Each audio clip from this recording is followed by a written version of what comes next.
Bonjour à toutes et tous et bienvenue dans ce webinaire consacré aux impacts de l'intelligence artificielle générative dans la banque. Intelligence artificielle générative. L'association de ces trois mots surgit il y a un peu plus de 2 ans et demi dans notre actualité est devenue en peu de temps un véritable enjeu stratégique pour toutes les entreprises. Mais quel est l'impact réel de l'IAG sur les compétences, les activités et les métiers du secteur bancaire ? Comment les professionnels de ce secteur réagissent-ils ? Comment s'approprient-ils ces nouvelles technologies et ces nouveaux usages ? Sommes-nous en train de vivre un changement de paradigme radical ou une banale nouvelle vague technologique comme nous en avons connu avec le digital ou la blockchain dans la banque ? Au-delà des CV, des hard et des soft skills, la différence entre deux candidats se fera-t-elle demain sur les agents IA qu'ils auront développés pour compléter leur profil ? Serons-nous tous des hybrides hommes-machines ? Voilà les questions auxquelles nous essaierons de répondre dans ce webinaire. En effet, il y a quelques mois, le secteur bancaire lançait une grande étude interbranche consacrée à l'impact de l'intelligence artificielle générative dans la banque. Le moment est venu de partager avec vous les conclusions de ces travaux. L'étude est d'ailleurs consultable en ligne sur le site de l'Observatoire des métiers de la banque. Juste avant de commencer, je voudrais partager avec vous un extrait du micro-trottoir que nous avons organisé avec des collaborateurs du secteur bancaire. Alors c'est une IA générative ? Le diminutif d'IA générative, j'imagine. Une intelligence artificielle générale ? IA générative ? Une IA, oui. IAG, je suis pas sûre. C'est une intelligence artificielle générative. Une intelligence artificielle générative. L'intelligence artificielle générative. Donc intelligence artificielle générative.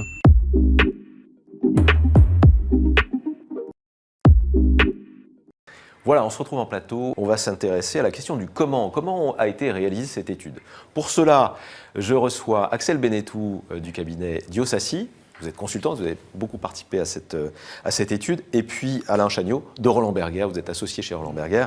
Donc l'un et l'autre, vous êtes des contributeurs avertis de cette étude. Alors justement, on a envie de vous demander, finalement, on voit beaucoup de travaux sur le sujet, beaucoup de productions, beaucoup d'études. Qu'est-ce que cette étude a de spécifique ? C'est une étude qu'on a faite de façon interbancaire, interbranche sur tous les métiers bancaires, mais une approche systémique. On ne s'est pas contenté en fait de regarder les impacts technologiques de l'IAGEN, ça c'est beaucoup traité. On a voulu regarder l'impact sur les métiers, c'est-à-dire sur les activités des collaborateurs, et puis l'impact sur les compétences. Et c'est ça qui est singulier. Très bien, merci Alain. Axel, finalement, concrètement, vous y êtes pris comment pour cette étude ? Alors c'est une étude qui a duré quasiment 6 mois. On a eu une première partie qui était une phase de cadrage où on a fait beaucoup d'analyses aussi documentaires parce qu'il y a un certain nombre d'études qui ont déjà été produites sur le sujet, notamment par Roland Berger. En parallèle de ça, on a fait des entretiens de cadrage et puis ensuite on est passé dans une phase qui était un peu plus qualitative où on a réalisé encore des entretiens avec des collaborateurs du secteur pour assurer une représentativité de l'ensemble des métiers. Donc on a fait des entretiens avec des collaborateurs du front, du middle, du back-office, des fonctions support, etc. Et puis par la suite, on a organisé plutôt un format de groupe de travail pour pouvoir avoir par grande thématique métier des collaborateurs de différentes entreprises du secteur autour de la table pour qu'ils puissent confronter ensemble justement leur perception sur les cas d'usage et les différents sujets qu'on a investigués au cours de ces groupes de travail pour avoir une documentation et des informations qui soient vraiment opérationnelles et qui remontent vraiment les réalités du terrain. Donc une vision métier avec des verticaux, des transversaux, voilà, une vision c'est globale. Ça, à la Très fois bien. Par métier et puis aussi managérial, fonction support, etc. On a, dans ce making-of, on a un petit peu envie de savoir aussi comment vous travaillez ensemble. Vous êtes 2 cabinets finalement. Vous pourriez être concurrents parfois, je ne sais pas, peut-être pas.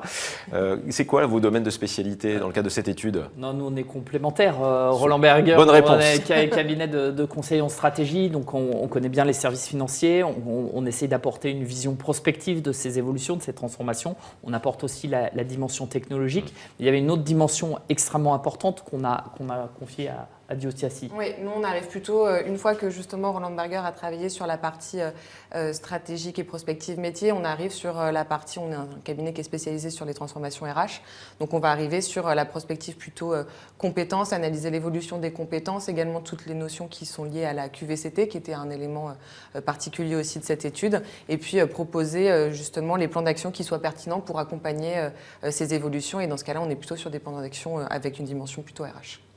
Très bien. Alors, Alain, est-ce qu'il y a un élément en particulier que vous avez envie de mettre un peu en exergue comme ça? Un élément? Un élément, c'est l'enthousiasme des collaborateurs. C'est-à-dire que je pense que dans notre vie quotidienne, en fait, on utilise l'IAGEN, on l'a découvert avec ChatGPT ou d'autres solutions. Et donc, il y a parfois chez les collaborateurs, parfois quelques craintes, mais surtout plutôt la peur d'être en décalage. Et donc, ils veulent savoir si l'organisation avance assez vite en fait, sur ces sujets-là. Mais il faut qu'elle avance vite, mais ils relèvent aussi des préoccupations sur l'éthique, sur l'environnement. Et donc ça, on l'a bien capturé dans l'étude. Donc une réception positive des collaborateurs. Axel, un élément aussi à partager? Oui, je rejoins tout à fait Alain. Hein. C'est vrai que nous, on arrivait plutôt avec un biais qui était de se dire potentiellement il y a des craintes sur ces sujets-là et en fait il y a un vrai enthousiasme des collaborateurs sur ces thématiques et avec, comme le disait Alain, un besoin quand même de cadre, que ce soit sur la partie éthique, réglementaire ou environnementale, mais aussi de cadre dans l'adoption de ces outils, c'est-à-dire se dire comment ça va se faire, où est-ce que l'IA va commencer dans mon processus de travail, où est-ce que ça s'arrête, quelle est la gestion par exemple quand il y a une erreur qui est produite par l'outil, comment on va gérer aussi ces sujets-là et donc d'avoir un cadre qui soit défini et communiqué aussi autour de ces sujets pour accompagner correctement l'intégration de ces modèles. Axel Bennetou, on se retrouve dans un instant. Alain Chanet, vous restez avec moi et on va continuer maintenant à s'intéresser au contenu de cette étude. À tout de suite.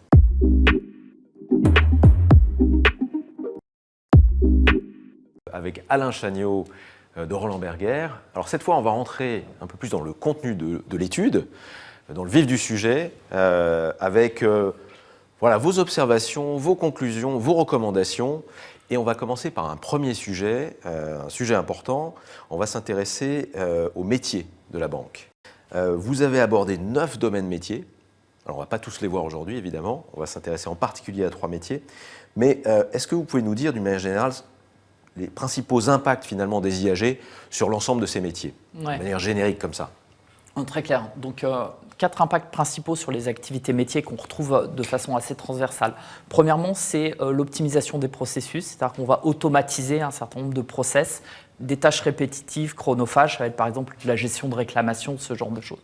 Deuxième point, c'est le renforcement de la personnalisation avec les clients, avec des interactions beaucoup plus spécifiques qui tiennent compte en fait des situations individuelles. Troisième volet, c'est que ça va pouvoir transformer stratégiquement à long terme les organisations. Pourquoi? Parce qu'en fait, on va pouvoir aussi, avec l'IAG, faire de l'aide à la décision stratégique et introduire de la prospective. Puis le dernier impact sur les activités, c'est un basculement du rôle de l'humain, avec un enjeu d'un humain qui est beaucoup plus dans la supervision humaine de la machine. Et donc ça, ce sont des changements qui ont des implications importantes. Accorder un prêt, qui de l'IA ou de l'humain, à la faveur des collaborateurs interrogés lors de notre micro-trottoir.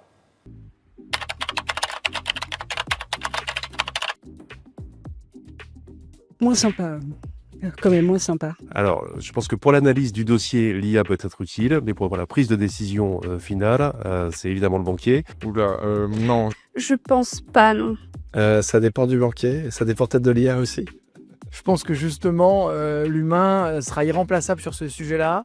Non, les banquiers sont très gentils. L'IA sera pas plus sympa. Non, je pense pas.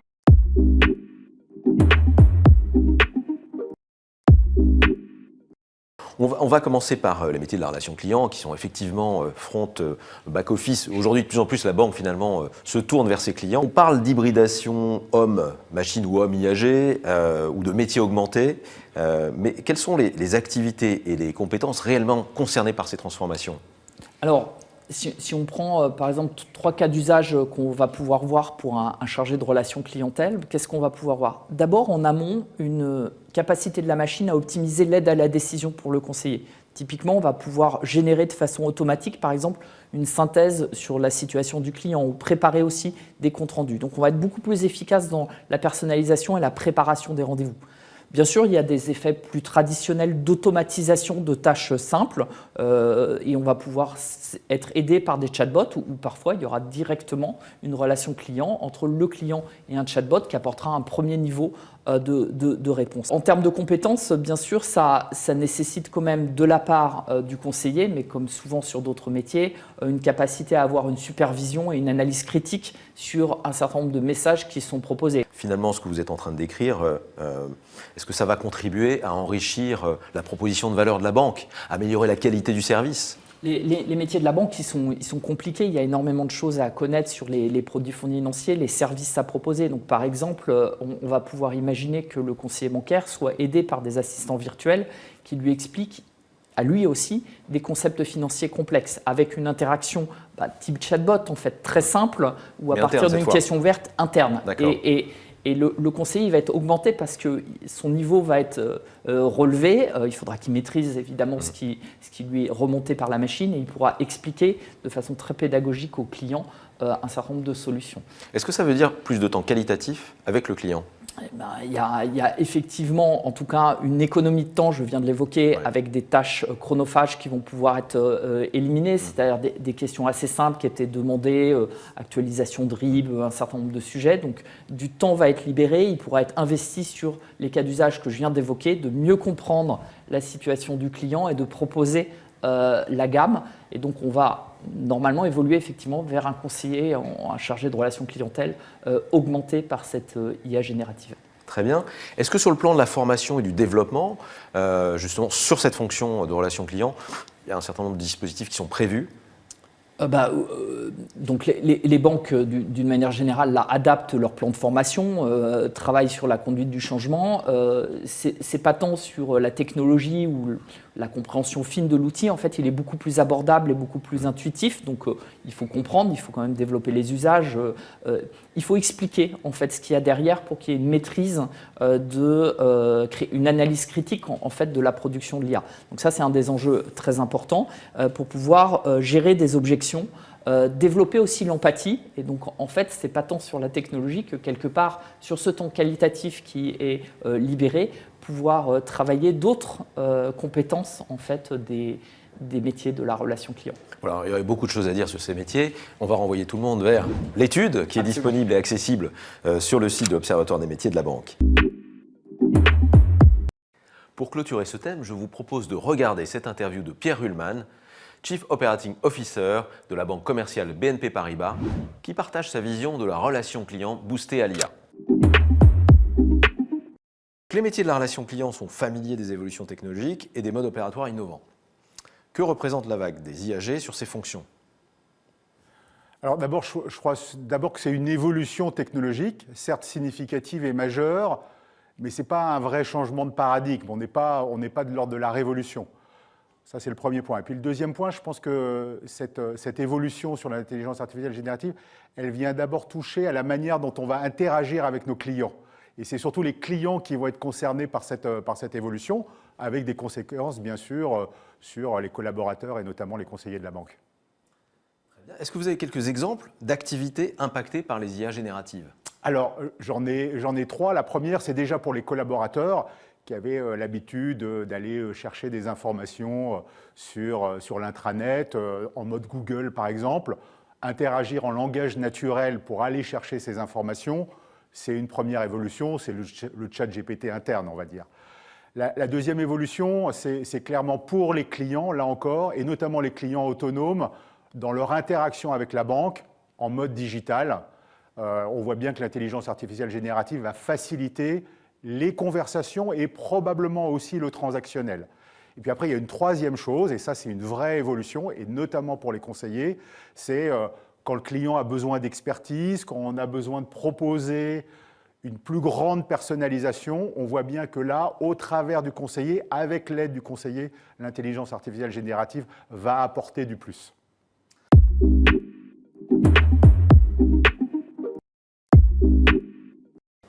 Voilà, on se retrouve sur un deuxième domaine métier, en fait les métiers du domaine juridique, les métiers de juriste. Alors là encore, quels sont les principaux impacts des IAG sur ces métiers ? Trois impacts en fait qu'on voit sur les activités. L'automatisation des revues contractuelles, c'est un sujet sur lequel on doit passer du temps. Et là, l'outil va pouvoir faire une génération automatique de contrats et de clauses. Donc en fait, on va pouvoir aller beaucoup plus vite en exprimant simplement en fait l'attente qu'on a, on veut un contrat de tel et tel type, et là où avant on devait aller chercher sur des bases de modèles, on va aller beaucoup plus vite là-dessus. Mais on va pouvoir aussi par exemple analyser différentes versions contractuelles et donc comparer des documents, et là il y a un travail beaucoup plus intelligent de l'IA. Ça c'est le premier cas. Le deuxième, c'est la recherche et l'analyse juridique optimisée. Il y a énormément de travail dans le métier juridique qui consiste à aller chercher des jurisprudences, c'était une partie significative du travail, donc des textes, etc. Là, les moteurs de recherche sont beaucoup plus forts. L'IA générative, c'est aussi cette interaction beaucoup plus simple. Et puis la génération de contenu, c'est aussi ça qui est apporté par l'IA, c'est-à-dire elle vous propose du texte, ça peut être de la vidéo, de l'image, mais dans le domaine juridique, on est beaucoup sur le texte. Et puis le troisième volet, c'est l'IAG apporte des promesses et des premiers cas d'usage sur la gestion de risques juridiques. C'est-à-dire qu'on va pouvoir aussi demander à l'IA de détecter un certain nombre de risques contractuels ou de repérer des non-conformités sur des corpus contractuels ou juridiques. Il y a le domaine de la veille aussi, probablement, qui est irrigué par l'IA aujourd'hui. Exactement, mais quelque part, là où peut-être avant on devait consacrer beaucoup de temps à faire une veille permanente sur la jurisprudence, sur l'évolution des textes, là on va avoir quelque part en push, ou même sans demander un flux permanent de veille, pouvoir questionner l'IA. Là encore, vous allez me demander l'impact sur les compétences. Il faut maîtriser quand même ce qui est fait et donc ne pas laisser la machine, j'allais dire, seule, comprendre quel corpus de données elle va utiliser. Donc la donnée juridique, elle est assez publique, mais j'évoquais de la jurisprudence ou d'autres textes. Et donc il faut bien sûr gérer ce qu'on appelle les hallucinations, c'est-à-dire que l'IAGène, aujourd'hui, a tendance à vouloir vous apporter une réponse. Et donc à une question qui n'aurait pas de sens, elle pourrait essayer de trouver des éléments de réponse. Donc là, il y a un vrai enjeu d'analyse critique sur la production de l'IA pour ne pas la prendre à la lettre. Si D'accord. Et un enjeu de responsabilité, on en parlera tout à l'heure lorsqu'on parlera d'éthique. En complément, nous avons interrogé Franck Tixier, directeur du département contentieux au Crédit Coopératif, sur les impacts des IAG sur les métiers de juriste. Aujourd'hui, l'IAG bouleverse un peu l'activité juridique et recouvrement à travers différents axes, que ce soit en termes de recherche documentaire, lorsqu'on étudie des contrats, on le soumet à l'IAGène. Donc aujourd'hui, il y a un vrai axe de progression et d'efficacité à travers l'IAGène qui est donc utilisé par les juristes aujourd'hui. Alors ça amène effectivement de nouvelles compétences pour les juristes, en ce sens où on doit quand même connaître les modalités d'interrogation de l'IA générative. Donc c'est tout un art, c'est de rédiger des prompts, interroger utilement l'IA générative pour qu'elle nous donne une restitution intéressante et justement qu'elle puisse accompagner le métier juridique dans ses fonctions. Alors effectivement, l'IA générative n'est pas la solution à tout. Elle est une aide, elle copilote le dossier de recouvrement ou le dossier juridique, donc c'est une aide, mais ça n'enlève rien à l'expertise du juriste qui doit effectivement maîtriser et pouvoir contrôler les réponses qui sont émises par l'IA générative pour pouvoir effectivement optimiser ces réponses. Voilà, on se retrouve en plateau, toujours avec Alain Chagnot, de Roland Berger, sur un troisième sujet, un troisième métier, le métier de producteur d'IA. Alors c'est quoi un producteur d'IA ? Avant, on aurait peut-être appelé ça les métiers de l'informatique, mais aujourd'hui, effectivement, l'émergence de l'IA et singulièrement de l'IA générative transforme ce métier. Donc, ils vont devoir, grâce à cette technologie, vraiment améliorer les services métiers dans tous les domaines et accélérer en fait le déploiement de cette innovation. Et ce sont des profils qui proviennent d'où en général, les producteurs d'IA ? C'est essentiellement dans le vivier des informaticiens. J'allais dire les cartes sont un peu rebattues parce que personne n'a 20 ans d'expérience dans le domaine. Donc j'allais dire qu'on a un peu toutes les générations, des gens qui se forment récemment au modèle LLM et qui vont devoir, si j'en viens sur leur transformation, se mettre à utiliser cette IA. Donc tout le monde n'est pas exclusivement producteur d'IA, on va avoir maintenant un certain nombre d'informaticiens qui vont utiliser l'IA aussi dans leur métier pour pouvoir transformer en fait les systèmes d'information. On le verra à travers une interview tout à l'heure. On parle de producteurs et d'éleveurs d'IA aussi aujourd'hui. Ça a du sens. Ouais, tout à fait. Qu'est-ce qu'ils vont faire en fait si on réfléchit aux impacts? D'abord, ils vont automatiser aussi le développement et optimiser les modèles. Donc en fait, ils vont utiliser l'IA pour faire leur développement. C'est-à-dire qu'ils vont faire des prompts, c'est-à-dire des questions vers l'IA générative, qui va les aider en fait à produire du code de façon j'allais dire souvent assez efficace en fait, ou en tout cas des propositions de code. Et donc ça, c'est particulièrement intéressant. Si je vous dis producteur d'IA ou éleveur d'IA, ça évoque quoi pour vous? Vous ne savez pas? Pas étonnant, c'est un métier tout nouveau. Un métier sur lequel Guillaume Fournier, le CTO de SocGen AI, a accepté de lever le voile. Notre mission au quotidien, c'est on fabrique des produits avec de l'IA à l'intérieur qui viennent en fait accélérer, transformer des process et des tâches de nos collaborateurs. Donc on va automatiser des morceaux de tâches par des IA donc qui sont préalablement entraînés à faire ce travail. Et on vous passe des commandes ou c'est vous qui imaginez d'autres façons de travailler? Alors on nous passe des commandes, donc c'est des projets qui viennent du métier pour faire de la transformation. Et par contre, nous, on intervient, notre équipe, elle intervient aussi dans la phase de, quelque part, de refonte des processus, parce qu'il faut les réimaginer avec de l'IA. C'est pas juste, on a mesuré une tâche et on va gagner quelques secondes, minutes en automatisant. On a des refontes de processus plus entiers. Qu'est-ce qui a changé depuis l'arrivée des IA génératives? Alors ce qui a changé, c'est qu'au préalable, parce que du coup l'IA dans la banque, en général, on en fait depuis à peu près 6-10 ans, avec des algorithmes dits de machine learning plus traditionnels, qui servaient et servent toujours en fait, par exemple en détection de fraude, qui vont servir à modéliser des comportements clients pour faire de la personnalisation. Et depuis l'IA générative, alors nous, dans la banque, c'est plutôt le côté d'intervention sur le texte de ces IA génératives, parce qu'on manipule assez peu d'images, qui nous intéresse. Et en fait, ces IA, elles savent très bien lire et écrire. Et donc du coup, sur ces tâches liées au texte, elles sont beaucoup plus faciles à réaliser avec ces IA-là. Donc on les utilise pour aider par exemple à répondre à des emails à des clients, à reformuler des réponses. On va l'utiliser aussi beaucoup pour lire du document. Dans la banque, on est enseveli en fait sur des documents. Il y a des contrats, des documents juridiques, on en a partout. Et donc du coup, là, on peut complètement être aidé par ces nouveaux types de modèles.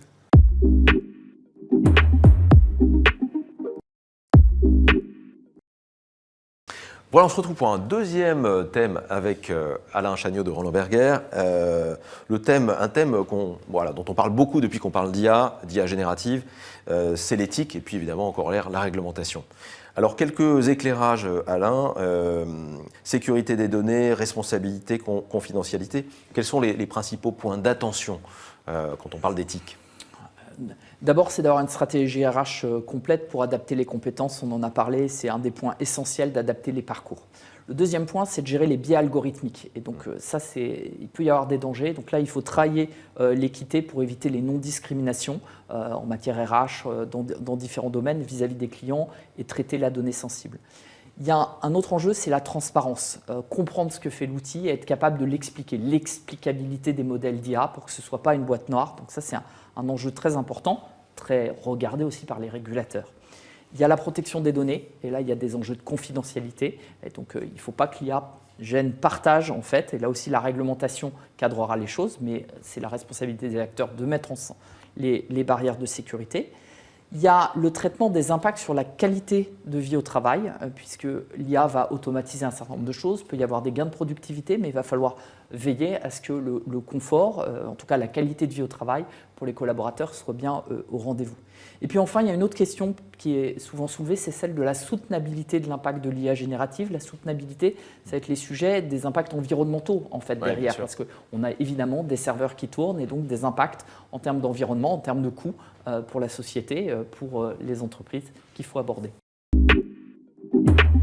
Et sur ce thème, on retrouve Franck Tixier, le directeur du département contentieux au Crédit Coopératif.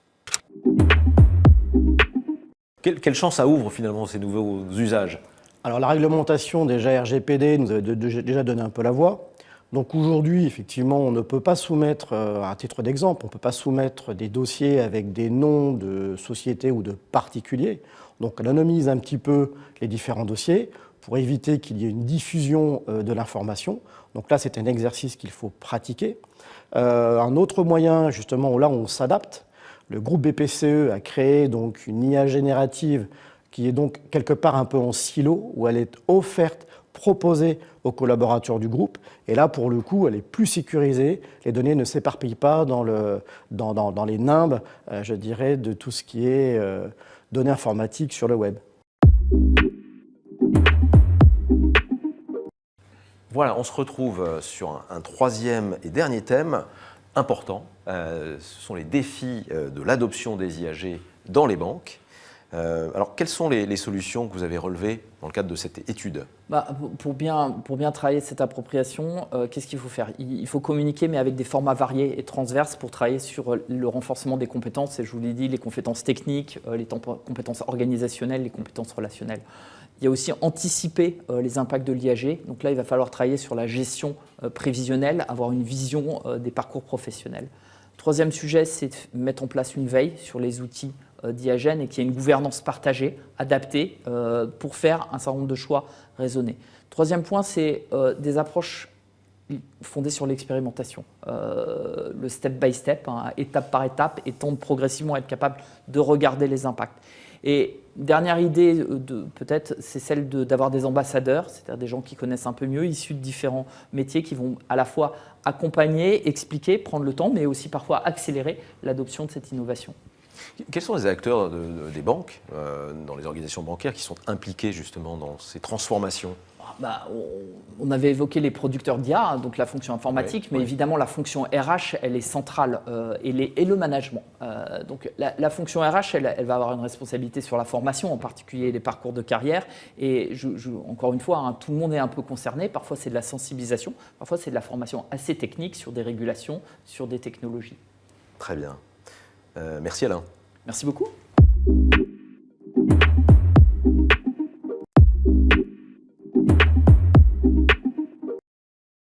Voilà, on se retrouve en plateau pour cette deuxième partie consacrée au contenu de l'étude.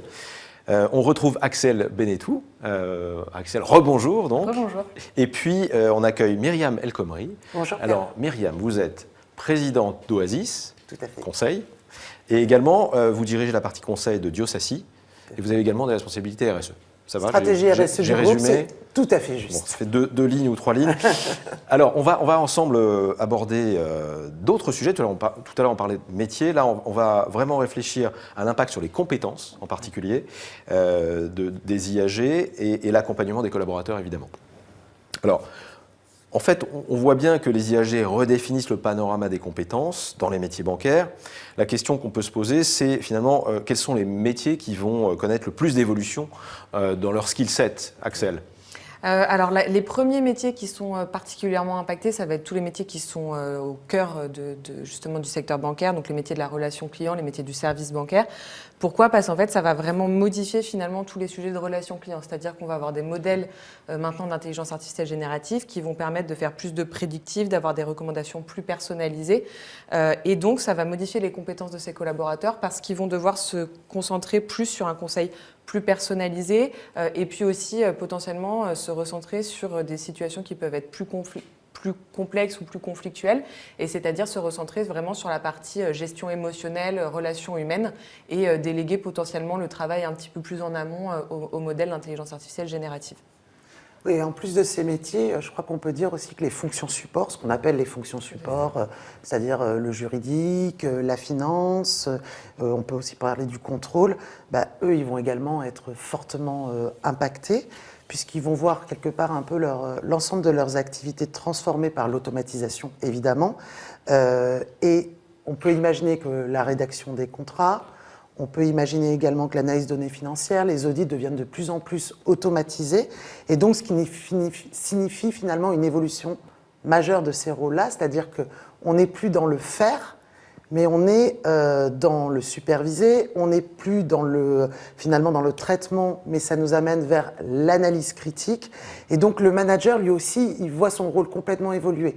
Et c'est en ça que c'est une vraie transformation RH. On parle de management hybride, c'est-à-dire qu'il doit essayer d'imposer une forme de culture à la fois inclusive et collaborative. Très bien. Alors, on parle d'évolution des compétences techniques. Est-ce qu'on doit parler aujourd'hui, puisqu'on parle de collaborateurs augmentés par les IAG, est-ce qu'on doit parler aussi de compétences IAG à développer dans les organisations bancaires?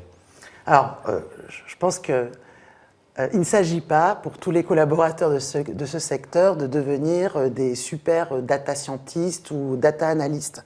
C'est vraiment pas ça. Mais par contre, ce qui est impératif, c'est de déployer vraiment une culture du numérique. C'est-à-dire il s'agit vraiment d'acquérir des compétences techniques augmentées. Alors, comprendre les algorithmes, pour pouvoir aussi réagir aux biais qui peuvent se poser, savoir interpréter des résultats, donc aller vers l'analyse critique, et ça c'est un élément extrêmement important, sans prendre tout pour argent comptant. Je crois que c'est ça qui est aussi essentiel.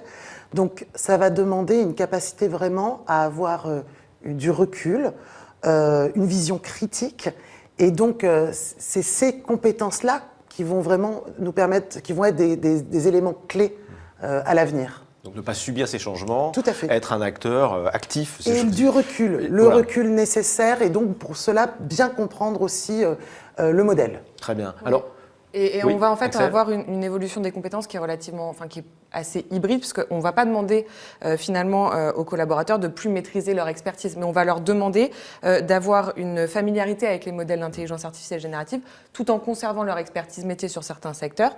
Et finalement, on peut avoir un analyse critique qui va, grâce au modèle génératif, pouvoir faire des pré-analyses de dossiers, etc. Mais il maîtrisera toujours justement la gestion des risques ou vraiment des sujets qui sont cœur métier. Et donc c'est là qu'en fait toutes les compétences techniques vont devenir plus stratégiques et enrichies en fait grâce au modèle d'intelligence artificielle générative. Donc c'est un saut qualitatif peut-être aussi, quelque part. Alors quel gain effectif finalement produisent ces IAG?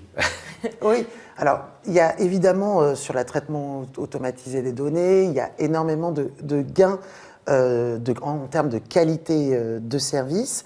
Ils vont pouvoir personnaliser beaucoup plus finement les réponses, ils vont pouvoir anticiper les besoins et de façon beaucoup plus proactive. Donc évidemment, il peut y avoir des gains de productivité, mais la place que joue le collaborateur autour de ces traitements automatisés demande aussi un gap en termes de compétences et de recul. Et de ce point de vue-là, il faut investir massivement dans leur formation. Alors Myriam, vous parlez des collaborateurs. Ouais. On peut se poser la question de leur perception. On l'a vu tout à l'heure dans le micro-trottoir qu'on a enregistré. On a vu leur réaction. Quel est le retour finalement après cette étude? Il y a peu d'inquiétudes. Aujourd'hui. Ils accueillent plutôt positivement cette transformation. Il faut quand même rappeler que c'est un secteur qui a subi aussi beaucoup de transformations sur les dernières années. On est habitué au changement. Regardez l'impact de la réglementation accrue, les enjeux de cybersécurité, depuis la crise de 2008 en tout cas, sur la réglementation, etc. Donc c'est quand même un secteur dont les collaborateurs sont habitués finalement aux évolutions. Il y a aussi peu d'inquiétudes sur l'emploi, alors qu'on aurait pu imaginer qu'il y en ait beaucoup, il y en a plutôt peu. Des vrais enjeux de curiosité des collaborateurs. Et donc, pour nous, ce qui va faire vraiment la différence, c'est les dispositifs d'accompagnement de ces collaborateurs. C'est-à-dire des formations ciblées, des ateliers d'appropriation, du mentorat, du tutorat. Voilà, je pense que ça, c'est vraiment il faut vraiment avoir en tête que l'IAG ne fonctionne pas tout seul. Je pense que c'est important. Il y a besoin de ce rôle de supervision des collaborateurs et dans ce cadre-là, ils deviennent, comme l'a dit Axel, de plus en plus stratégiques. Ils ont un rôle de plus en plus stratégique et ils sont garants de la qualité, du bon usage des outils et aussi de l'éthique. Et donc de ce point de vue-là, ça c'est un élément extrêmement important parce que dans tout modèle d'IAG, il peut y avoir des biais. La perception des salariés du secteur bancaire vis-à-vis de ces nouveaux usages va peut-être vous surprendre, même pas peur.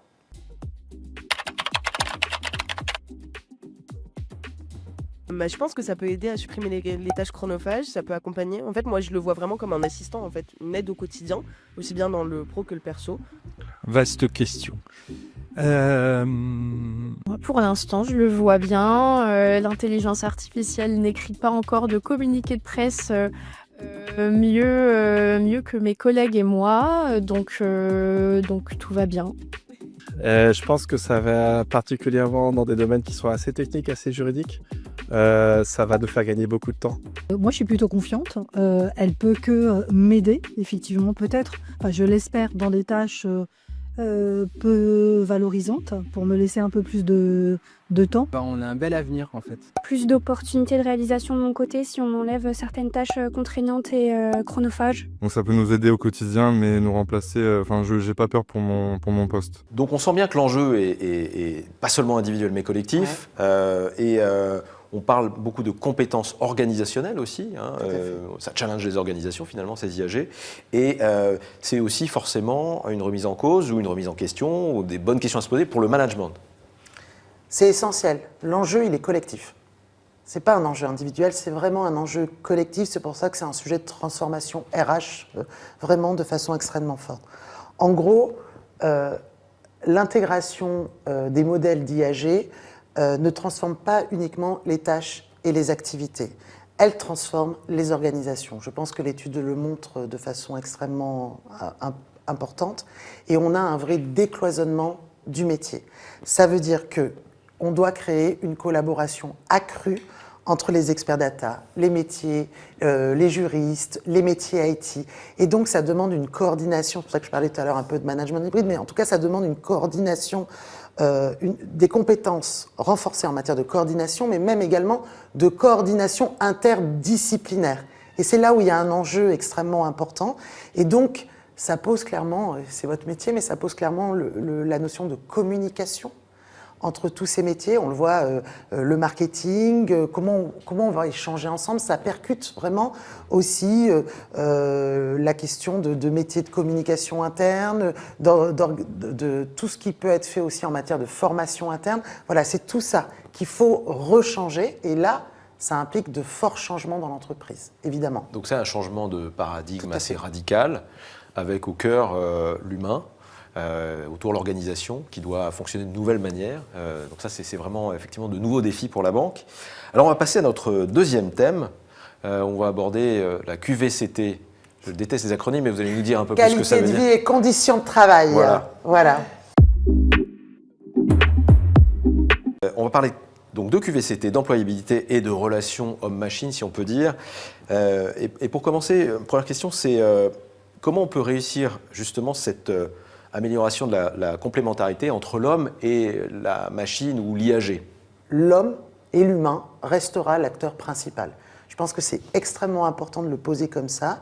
L'IAG n'est pas là pour remplacer l'humain, mais pour l'augmenter. Donc c'est un véritable partenariat qui doit s'installer entre l'homme et la machine et qu'il faut construire. Et pour ça, il y a un principe clé, c'est que l'homme doit comprendre comment fonctionne la machine. Et ça, c'est un élément central. Il doit comprendre ce qu'elle peut faire, il doit comprendre ce qu'elle ne peut pas faire. Et c'est pour ça que l'étude recommande vraiment de mettre en place des dispositifs de formation et d'acculturation à très large échelle. Car sans compréhension, il n'y a pas de complémentarité. Et donc, il faut qu'il y ait une répartition extrêmement intelligente entre des tâches et donc bien réfléchir aussi, puisqu'on parle de qualité de vie au travail et des conditions de travail, à l'évaluation de la charge de travail. C'est un point clé. Comment finalement on peut relever le défi de l'obligation d'employabilité côté employeur, dans ce contexte qui est quand même un contexte nouveau? C'est d'abord investir durablement dans les compétences des salariés. Je crois que c'est le maître mot de cette étude et pas des compétences uniquement techniques, et même bien au-delà, c'est-à-dire les compétences comportementales, les compétences analytiques. Et il ne s'agit pas vraiment de se former à l'outil. On ne parle absolument pas de ça. Il s'agit de donner du sens à son usage et à permettre à chacun de pouvoir s'en saisir dans la durée. Je crois que c'est vraiment le maître mot. Donc on n'est pas sur des petites formations ponctuelles ou formations ponctuelles. On est vraiment dans un processus d'apprentissage continu. Ça passe par des formations ciblées, mais aussi par du mentorat, je le disais tout à l'heure. L'enjeu, c'est de permettre à chacun des collaborateurs de vraiment se saisir à son rythme, mais de se saisir de cette immense transformation qui est en cours. Donc en fait, ce que vous dites, c'est que finalement ces IAG, c'est une opportunité pour même améliorer la qualité de vie au travail. En tout cas, il y a cette question qui se pose. Si on l'anticipe bien, si et seulement si on l'anticipe bien et si on met le paquet notamment sur les compétences des collaborateurs. Oui, ça peut l'être. D'accord. Alors, comment répartir la charge de travail justement avec ces nouveaux outils entre l'homme et la machine, pour résumer? Ce qu'on peut dire, c'est que ces modèles d'IAG modifient profondément la nature du travail, mais pas forcément sa quantité. Je crois que ça, c'est un point extrêmement important. Donc, on va avoir certes une automatisation des tâches simples, on peut avoir également, on parlait tout à l'heure sur le traitement de la donnée, etc. Mais ça ne veut pas dire que les collaborateurs auront moins à faire. Et justement, la charge peut se déplacer vers des tâches beaucoup plus complexes, plus cognitives, parfois peut-être plus exigeantes en attention. Et c'est ça, le défi, c'est d'évaluer cette charge de travail. Et on n'est pas que sur de l'évaluation quantitative, c'est de l'évaluer de façon qualitative.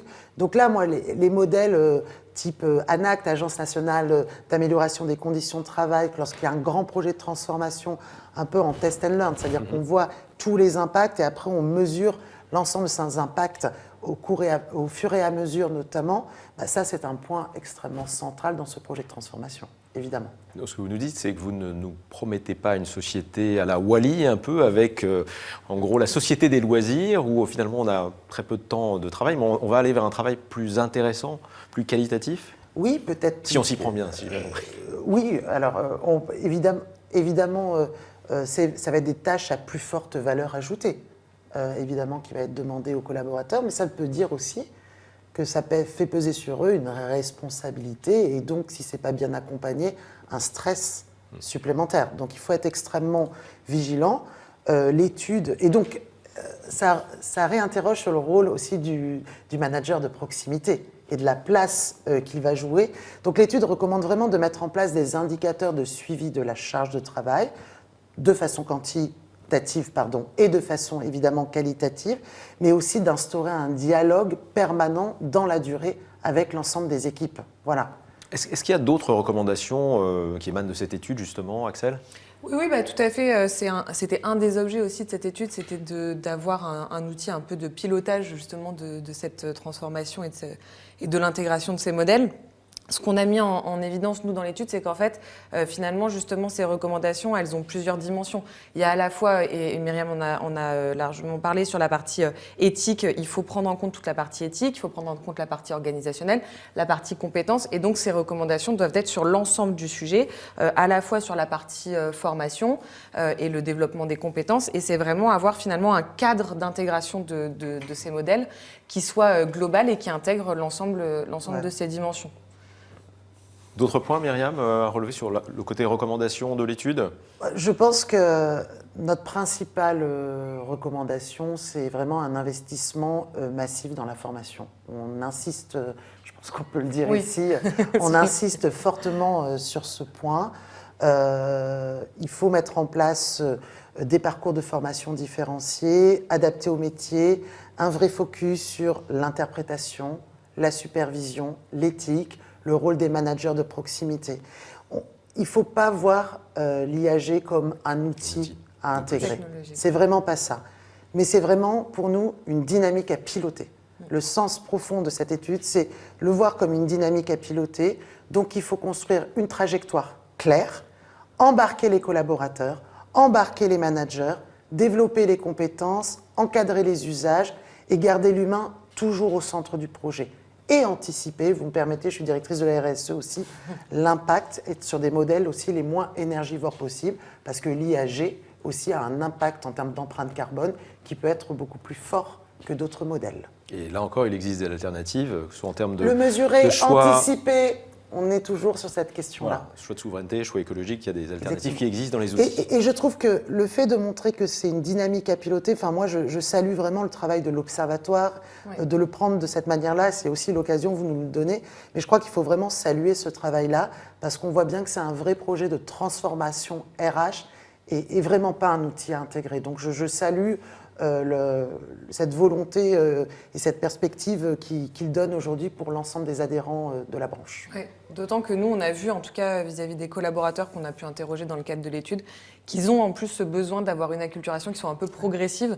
Et donc ça participe clairement à cette demande qui est faite aussi des collaborateurs, parce qu'ils ont aussi besoin de voir comment ça va fonctionner, de voir les cas d'usage pour leur métier spécifique, d'avoir des espaces de test, etc. Et l'étude permet aussi justement de répondre à ce besoin d'acculturation un peu progressif pour éviter de se retrouver à implémenter un outil dont on ne mesurerait pas justement les cas d'usage ou les impacts, etc. sur les métiers. Myriam El Khomri, merci. Axel Benetou, merci. Je rappelle que vous êtes du cabinet Diosassi qui a participé activement à cette étude. On se retrouve dans un instant avec d'autres séquences. Merci. Retrouvons les collaborateurs du secteur bancaire pour une nouvelle question pile dans le contexte. Pour rédiger des choses que j'ai déjà écrites, pour vérifier si on peut améliorer, si on peut réduire, si on peut rendre plus impactant. Pour reformuler des phrases et parfois vérifier les fautes d'orthographe. Oui, presque toutes les semaines. Peu encore. À titre personnel, oui, je l'utilise quand je ne sais pas quoi cuisiner. Pas encore eu l'occasion effectivement de l'utiliser à des fins professionnelles. Alors je l'utilise pour le travail, surtout pour aujourd'hui les traductions, parce que c'est un outil très fiable. Déjà, tous les comptes rendus. Hein. Voilà, pour conclure ce webinaire, je suis avec Béatrice Laillant, qui est responsable de l'Observatoire des métiers de la banque à l'AFB. Alors Béatrice, on a vu beaucoup de choses aujourd'hui, c'était très riche. Cette étude elle-même est très riche et je vous engage à la consulter. Mais pas que, puisqu'on a beaucoup de dispositifs prévus pour communiquer sur ces travaux. Alors effectivement, Pierre, l'étude, elle est extrêmement dense. Bon, je rappelle, c'est une étude de place, donc interbranche. Donc forcément, on a beaucoup de contenu, un contenu très riche, mais un contenu aussi assez différencié. Donc on s'adresse, là en l'espèce, à plusieurs typologies de potentiels lecteurs. Et voilà. Donc il fallait qu'on réponde aussi à ce besoin d'être en capacité de trouver le bon endroit et la bonne partie qui nous intéresse directement. Donc on a prévu effectivement, au-delà de la restitution donc, du webinaire, qui s'est déroulé, qui couvre l'ensemble de l'étude, greffer un certain nombre aussi de témoignages d'experts et de métiers, donc notamment des capsules métiers où on pourra retrouver ce métier d'éleveur ou de créateur d'IA, de juriste, voilà, un certain nombre, voilà, de façon à ce que tout le monde puisse retrouver ce qui l'intéresse au premier chef. Donc il y a tout un dispositif qui est prévu pour finalement donner accès à cette information et lire tout ou partie de ces 280... un peu plus de 280 pages, donc consciente que c'est effectivement très dense. Mais voilà, oui, il va y avoir tout un plan de communication, notamment sur les réseaux sociaux, puisque l'Observatoire, c'est son premier canal de diffusion, outre notre chaîne YouTube où on pourra retrouver le webinaire d'ailleurs, mais c'est aussi les réseaux, et avant tout les réseaux sociaux, oui. Béatrice Laillant, merci beaucoup. J'engage tout le monde à aller consulter cette étude qui se trouve en ligne, je le rappelle, sur le site de l'Observatoire des métiers de la banque. Puis on se retrouve très bientôt pour un autre sujet et une autre restitution. À très bientôt.